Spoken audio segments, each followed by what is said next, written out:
Hello दोस्तों, नमस्कार। जैसा कि हम आरआरबी एनटीपीसी के चैप्टर वाइज टेक्स्ट बुक की जीके टेस्ट सीरीज को कंटिन्यू कर रहे थे, तो इसी में हमारा आज छठवां टेस्ट हम लेंगे और उसी टॉपिक के साथ आगे बढ़ेंगे जैसा कि हम बढ़ रहे थे। आई होप कि दोस्तों आपको मज़ा आ रहा होगा, आप वो काफ़ी कुछ सीख रहे होंगे और जल्दी जल्दी यहाँ पे रिवीजन कर रहे होंगे। ठीक है, तो टाइम को बिना वेस्ट करे हम स्टार्ट करते हैं, बढ़ते हैं आगे। तो दोस्तों आज का जो हमारा टॉपिक होने वाला है वो है एंशियंट हिस्ट्री का ही मौर्य डायनेस्टी, मतलब प्राचीन इतिहास का मौर्य राजवंश। प्राचीन इतिहास में जो हमारा मौर्य राजवंश है वो देखियो कितना फैला हुआ था, यहाँ से लेके इधर तक पूरा ये लास्ट जो हमारे अशोक रूलर हुए थे उन्होंने ये कलिंग वाला ये क्षेत्र भी जीता था। अशोक ने जीता था, ये पूछता है कई बारी।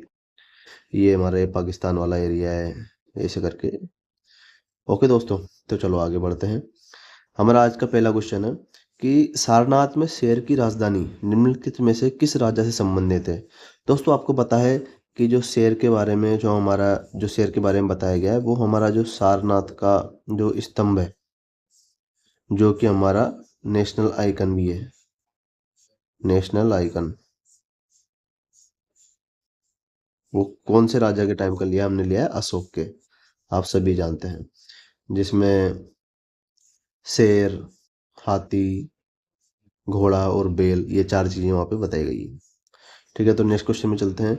निम्नलिखित में से किसने सबसे पहले सम्राट अशोक की शिलालेखों का गुणवाचन किया, मतलब सम्राट अशोक के जो शिलालेख जो पाए गए हैं उसके बारे में किसने बताया उन चीज़ों में। तो याद रखना ये डायरेक्ट क्वेश्चन है। जेम्स प्रिंसेप, जो जेम्स प्रिंसेप जो पुरातत्व विभाग के जो हुआ करते थे उन्होंने इसके बारे में बताया था। अगला क्वेश्चन है दोस्तों हमारा, इनमें से कौन सा बिल है कलिंग के साथ अशोक के युद्ध के वर्णन के बारे में बताया। देखो दोस्तों, दो तरह के शिलालेख पाए गए थे, लघु शिलालेख और बृहत शिलालेख। कौन से? बृहत शिलालेख और लघु शिलालेख। जो बृहत शिलालेख है ये पाए गए थे 14। तो 14 में से दोस्त जो 13 नंबर का है, 13, इसी में ही दोस्तों कलिंग के युद्ध का वर्णन है, अशोक के कलिंग के युद्ध का। तो हमारा आंसर हो जाएगा ये। नेक्स्ट क्वेश्चन पे चलते हैं। मौर्यों के अधीन भारतीय समाज का 7 वर्गों में विभाजन निम्नलिखित में से किस पुस्तक में वर्णित है। दोस्तों आपको पता है कि जो हमारा मौर्य काल था उस समय एक जो मौर्य चंद्रगुप्त मौर्य हुआ करते थे, जिन्होंने मौर्य मौर्य राजवंश की स्थापना की थी चंद्रगुप्त मौर्य ने।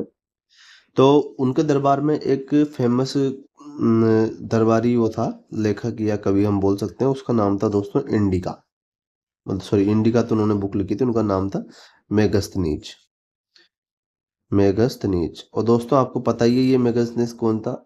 ये जो सेल्यूकस निकेटर जो इराक के जो राजा थे, तो उन्होंने यहाँ पे भेजा था चंद्रगुप्त के दरबार में। तो इन्होंने यहीं पे रह के ये इंडिका बुक लिखी थी, जिस बुक में ये बताया गया है कि भारत में जो समाज है वो 7 भागों में बटा हुआ है।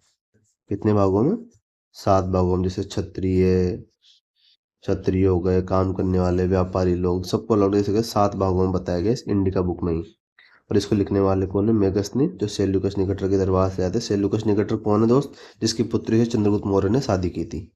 ओके, तो नेक्स्ट क्वेश्चन में चलते हैं। अगला क्वेश्चन हमारा कहता है कि मौर्य साम्राज्य के पेशावर के निकट उत्तर पश्चिम भाग में अशोक के शिलालेख किस लिपि में है। दोस्तों आपको मैं एक चीज बताना चाहूंगा, जो मौर्य साम्राज्य के जो जितने भी शिलालेख हैं अशोक के हुए या हुए, वो ज्यादातर जो लिपि दोस्तों यूज की गई है वो ब्राह्मी लिपि यूज की गई है। ब्राह्मी लिपि या एक एक और नाम है ब्राह्मी लिपि या पाली भाषा, दो चीज यूज की गई है। लेकिन दोस्तों जो मौर्य साम्राज्य की हम बात करें उत्तर और पश्चिम भाग की, भाई ये हमारा भारत है, ये उत्तर और पश्चिम वाला भाग इधर पाकिस्तान वाला एरिया, इस एरिया के दोस्त जो भी जो शिलालेख पाए गए ना वो ना हमारे पाए गए खरोष्टी लिपि में। तो इस क्वेश्चन का हमारा आंसर होगा खरोष्टी लिपि, ना कि ब्राह्मी। बाकी इस एरिया के अलावा जो भी कुछ एरिया पहुंचता है इस साइड का, अपने जो दक्षिण भारत का या ईस्ट भारत का, तो उसका आंसर हम ब्राह्मी लिपि या पाली लिपि कर सकते हैं। ओके, तो हम चलते हैं अगले क्वेश्चन पर। मौर्य साम्राज्य के दौरान प्रशासन के संबंध में निम्नलिखित युगों पर विचार कीजिए। अब हमें बताना है दोस्तों कि उनके दरबार में जो जो लोग हुआ करते थे किस किस को क्या क्या कहा जाता था। तो हम बात करें अमात्य की। अमात्य दोस्त क्या नागरिक सेवा करते थे? बिल्कुल सही है, जो नागरिक जो सेवक जो हुआ करते थे अमात्य लोग, जो दरबार में बैठते थे, नागरिकों की जो भी परेशानी उसको सुलझाते थे, एक तरह से मंत्री टाइप से, तो आप इसको बोल सकते हैं, पहला तो सही है। समाहर्ता भार मापन ये गलत है दोस्तों। समाहर्ता जो होते थे वो उस समय टैक्स वसूलने का काम करते थे, ये टैक्स ऑफिसर होते थे, इनका काम था कर वसूलना। और धम्म महामात्र का धर्म के प्रसार का पर्यवेक्षण करना, ये बिल्कुल सही है, धर्म के प्रचार प्रसार वगैरह को देखते थे धम्म महामात्र। तो यहाँ पे दोस्तों पहला और तीसरा सही है, तो हमारा ये वाला ऑप्शन राइट हो जाएगा।